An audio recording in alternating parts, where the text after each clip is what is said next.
सरपंच संतोष देशमुखांच्या हत्येला 4 महिने पूर्ण. आमच्या राजाला न्याय द्या. मस्साजोग गावात बॅनर. आम्हाला फक्त न्याय हवा. मस्साजोग ग्रामस्थांची मागणी. मस्साजोगमधील आवादा कंपनीचे पवनचक्की प्रकल्पात सुरक्षा व्यवस्था. संतोष देशमुखांच्या हत्येला 4 महिने पूर्ण झाल्यानंतर आवादा कंपनी परिसरात सुरक्षा वाढवली. वनविभागाच्या जागेवर नसताना घर पाडलं असेल तर अधिकाऱ्यांवर कारवाई होईल. खोक्या भोसलेचं घर जमीनदोस्त केल्याच्या प्रकरणावर गणेश नाईकांची प्रतिक्रिया.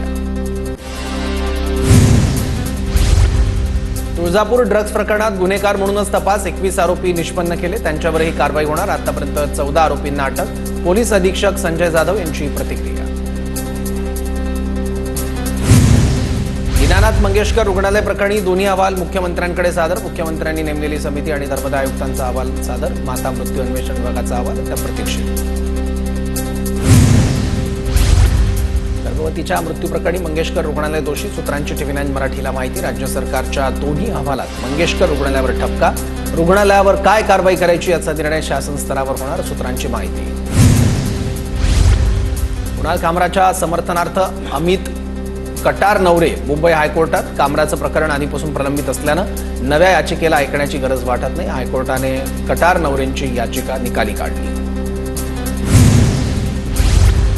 मुंब्र्यात 10 वर्षीय चिमुकलीची लैंगिक अत्याचारानंतर हत्या. जितेंद्र आव्हाडांच्या उपस्थितीत नागरिकांचा मुंब्रा पोलीस ठाण्यावर मोर्चा. प्रकरण फास्ट ट्रॅक कोर्टात चालवून आरोपीला फाशी देण्याची मागणी. मुंब्र्यात चिमुकलीवर लैंगिक अत्याचार प्रकरणी निरंजन डावकर यांची मुंब्र्यातील DCP सुभाष बुरसेंसोबत चर्चा. आरोपीला फाशीची शिक्षा द्या. भाजप महिला कार्यकर्त्यांची मागणी.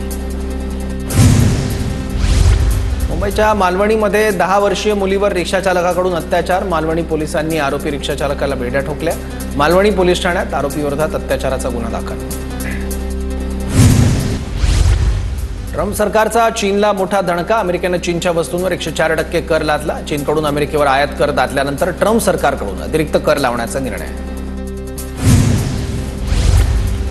झुकणार नाही. शेवटपर्यंत लढाई लढू. संवादाची दारं अजूनही खुली. आम्ही संकटाला घाबरत नाही. चीनचं अमेरिकेला प्रत्युत्तर.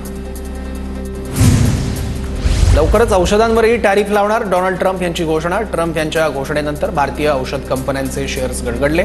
औषध कंपन्यांच्या शेअर्समध्ये 3 ते 5% घसरण. रेपो रेटमध्ये 0.25% कपात. व्याजदर कमी होणार. EMI मध्येही कपातीची शक्यता. रिझर्व्ह बँकेचा मोठा निर्णय. अमेरिकेचे अध्यक्ष डोनाल्ड ट्रम्प यांच्या करवाढीच्या निर्णयानंतर आंतरराष्ट्रीय व्यापारात व्यत्यय. देशातील महत्त्वाचं बंदर असलेल्या JNPA बंदराला करवाढीचा मोठा फटका. JNPA बंदराबाहेरील गोदामांमध्ये कंटेनरची वाहतूक मंदावली. सर्वसामान्य नागरिकांसाठी मोठी बातमी. CNGच्या किमतीत 1.5 रुपयांनी तर स्वयंपाकाच्या पाईप गॅसच्या दरात 1 रुपयांची वाढ. अमेरिकेतील टॅरिफ धोरणाचा कोकणातील मच्छीमारांना फटका. टॅरिफ धोरणामुळे कोळंबीवर 26% शुल्क भरावं लागणार. कोळंबीसाठी अमेरिकापोटी बाजारपेठ. वन्नामे नावाच्या कोळंबीला सर्वाधिक मागणी. महाराष्ट्र विधानसभा निवडणुकीत सर्वात मोठा घोटाळा. काँग्रेस अध्यक्ष मल्लिकार्जुन खरगेंचा खळबळजनक आरोप. महाराष्ट्रात 55 लाख मतदार कसे वाढले? काँग्रेस अध्यक्ष खरगेंचा सवाल. दलित मुस्लिम ब्राह्मणांमध्ये अडकलो आणि ओबीसींनी आमची साथ सोडली. अहमदाबादमधील काँग्रेसच्या संमेलनात राहुल गांधींचं वक्तव्य. सूत्रांची माहिती.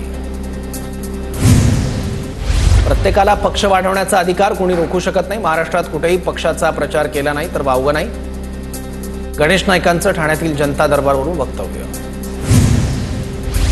पुरंदरकरांना विकास पाहिजे. त्याला कोणाचाही विरोध नाही. सरकारने पुरंदरकरांना रस्ता करून द्यावा. सुप्रिया सुळेंची मागणी.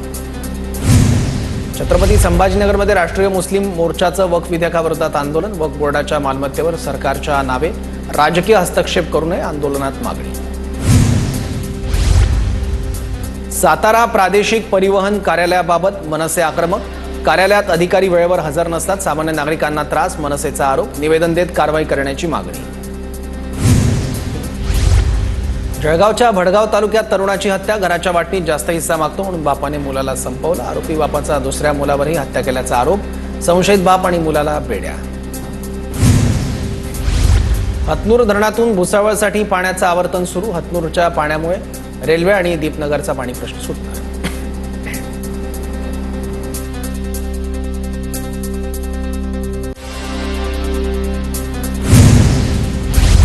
नाशिकच्या ग्रामीण भागात भीषण पाणी टंचाई. येवला तालुक्यातील ग्रामीण भागात 9 टँकरद्वारे पाणी पुरवठा.